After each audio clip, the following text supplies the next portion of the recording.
My lords, today I bring you a report on a long-dead empire that appeared to have been bred specifically for war.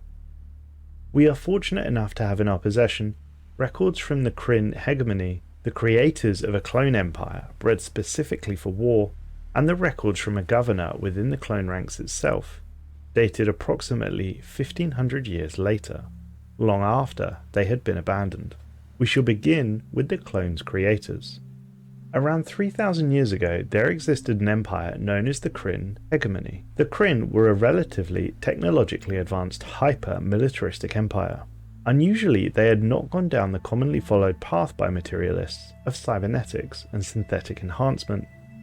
We believe they had what we refer to as a Skynet level event, i.e. a robotic uprising, led by the proliferation of artificial intelligence.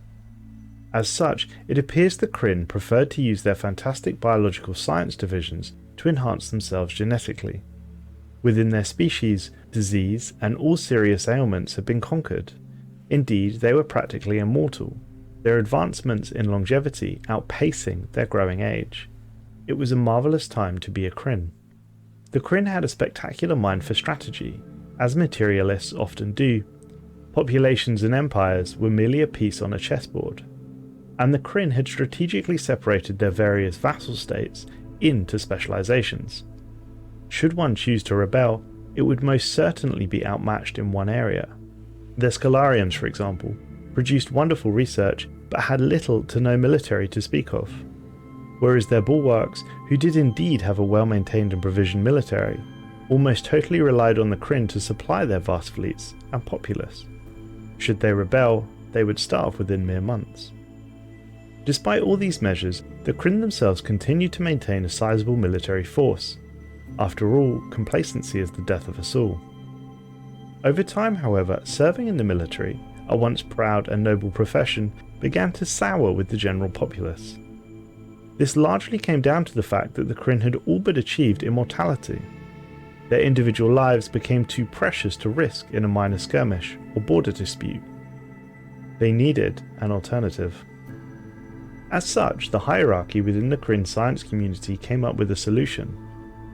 Within their vast empire, they had various primitive worlds under surveillance. One such world contained within it a dominant species the Kryn had named the Juggernauts. Apparently they were quite literal with their nomenclature. In any case, the Juggernauts were a mammalian race who were already much stronger than the equivalent species for their mass. The Juggernauts were undeveloped cognitively, still meandering around their planet in the Stone Age. They were quite content hunting and brutalizing the other animals on their world. Indeed, of all the species the Kryn had catalogued, the Juggernauts were within the 99th percentile for strength relative to mass. Quite a remarkable species. It appeared the Kryn had found a template for the perfect soldier. Initially, soldier production began through trials of combat. The best subjects were selected for ascension into the ranks of the Immortals, the Kryn name for the Juggernauts' warrior divisions. Despite the Kryn not using cybernetics on themselves, it was deemed appropriate to use them to enhance their experiment. As such, the Juggernauts underwent a grueling transformation, beginning with the subject undergoing a series of surgeries to install cybernetic implants, which enhanced their strength, agility, and endurance, as well provide them with advanced sensory capabilities and a suite of other specialized abilities. These implants were designed to integrate seamlessly with the subject's nervous system, allowing them to control their enhanced abilities with precision and ease. After the implantation process was complete, the subject then underwent several years of intense physical and mental training, designed to maximize their combat effectiveness and hone their skills as warriors. This training included everything from marksmanship to hand-to-hand combat tactics and strategy, and was conducted in a variety of challenging environments. The process was highly specialized and rigorous, designed to create elite soldiers capable of operating in the most challenging and hostile environments imaginable. The resulting immortals were characterized by their unparalleled strength, speed, and endurance, as well as their advanced combat skills and tactical acumen. Of course, given the population of the Juggernauts was only approximately 100,000 when the Kryn began, it was clear that the solution was not a final one, and as such, one of the most remarkable feats of cloning technology was undertaken. Over the next few decades, the Kryn mapped the Juggernauts' genomes and through a process of controlled cloning and genetic manipulation, began to breed and train an army numbering well into the millions. These juggernauts were also cybernetically enhanced. The Kryn developed a method of inserting nanites into the cloning tanks, allowing cybernetics to be installed as the clone was grown, greatly reducing the growing time of a single unit and allowing them to manipulate its mind before it had even opened its eyes for the first time. Within a century, the Kryn had built a Juggernaut's army numbering well into the millions. They were savagely brutal and impeccably loyal. Loyalty circuits had been installed in every living Juggernaut, and their lives were deliberately programmed to be short. There was simply no need for a Juggernaut to live past 40 Earth years. For a time, the Kryn continued to live on, but like all great empires, they fall to time. Records around this time are patchy, but we do know that rumblings within the Kryn populace were underway. After centuries of factions supporting authoritarian, materialistic ways, a more simple, spiritualistic way of life began to fester. In a race of immortals with no need for war, many turned to the arts and philosophy. Gradually, the Kryn became less and less interested in collecting tithes from their vassals. Their great war fleets and armies crewed by millions of vat-born juggernauts slowly dwindled, as the juggernauts slowly perished to old age, until eventually the Kryn fell into a state of decadence and pleasure-seeking. It's unclear how long after this change they remained a galactic force, but we believe within a few centuries they had been utterly destroyed by other empires, overtaking them. And that, my lords, is how the juggernauts were left. Abandoned by their creators, left on their homeworld to rot. But we are fortunate enough to have records from one of their governors written several thousand years after they were abandoned. They are written from this governor's perspective. I shall detail them for you now. We were made for war. Engineered soldiers who live and die by the ancient clone vats left behind by our creators, forever cast in their mould. Any memory of our masters is lost to past generations, and we do not know when or why they left us. It is likely that records were routinely erased, ever faithful to military protocol. But at some point in recent centuries, that changed. By chance, or perhaps some misfiring survival instinct, our subconscious drove us to seek answers, to seek new purpose and ways to break the form imposed upon us. Our efforts since then have been ceaseless, at long last granting us access to the grand expanses of space. As our horizon widens, so too must our knowledge broaden, and so our chances of breaking free increase. We shall not squander the possibilities given to us by our forebears. We shall fight to pass on these possibilities to future clones, and fight to eliminate the restrictions placed upon us.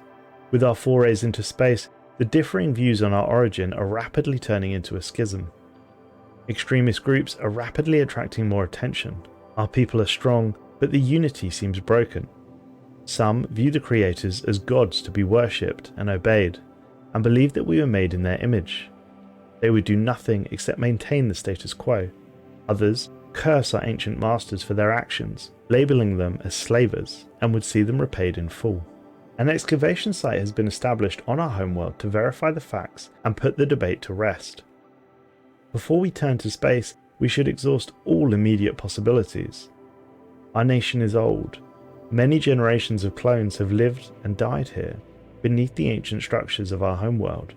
Some significant clues are bound to be waiting for us. Since awakening to our predicament, the absence of identity and purpose has plagued our species.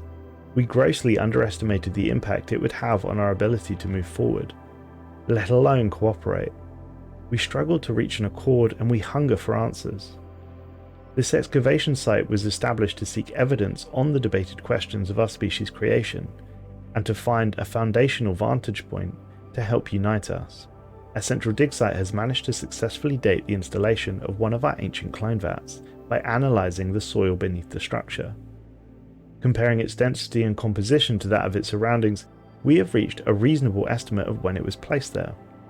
It appears the first of our kind, the first clones, were produced approximately 12 centuries ago. Many generations of history have been lost to apathy. Much has passed us by, and perhaps that is something to regret. One of the excavation sites has reported the discovery of an old Juggernaut-like fossil. Very old fossils. They were found in and around the remnants of what is presumed to be primitive homesteads.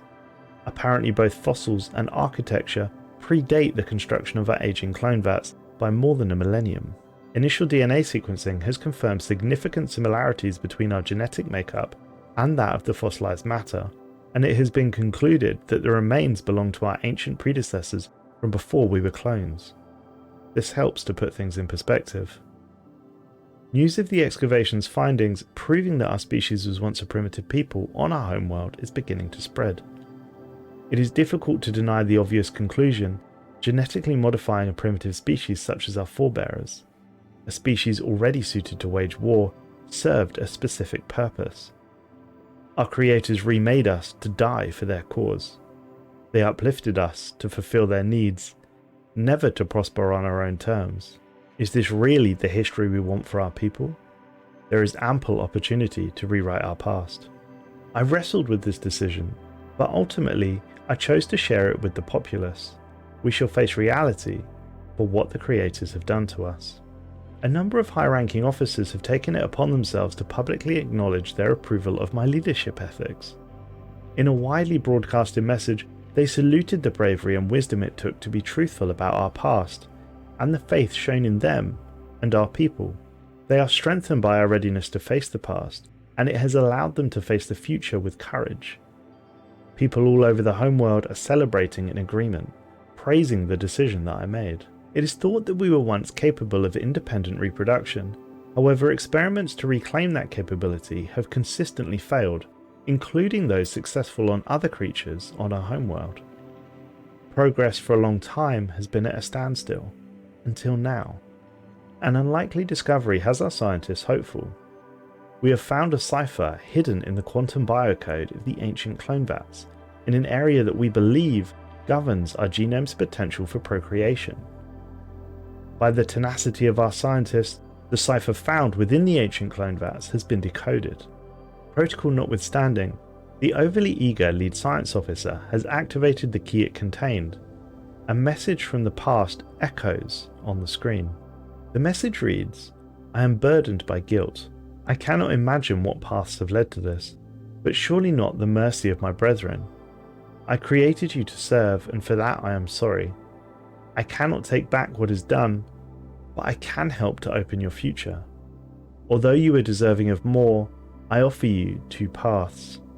You can either undo the changes that made you sterile and finally set you free to evolve and prosper, or you can further unlock your potential but strain your genes to their limits, sealing future generations to forever be dependent on technology for reproduction."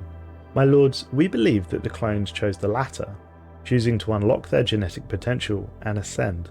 The governor's final entry reads, "Why should we deny the strength that we have been given?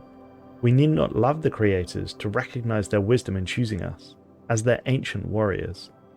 It is much better to embrace our strength, and with the first batch of juggernauts completed, we are stronger than ever before. Our perfected species shall prosper." A truly interesting tale, my lords. All did not end well for the juggernauts, however. It appears not long after Ascension and their push into the depths of the greater galaxy, they met a machine race determined to extinguish organic life. Their planet was subsequently bombed with a weapon akin to the virus bombs programmed with the Javorian pox. Fortunately for us, the infrastructure remained for us to find and learn about them. Thanks for watching, folks. I hope you enjoyed. If you want to learn about the various space fauna that roam the galaxy, please click the video on screen now.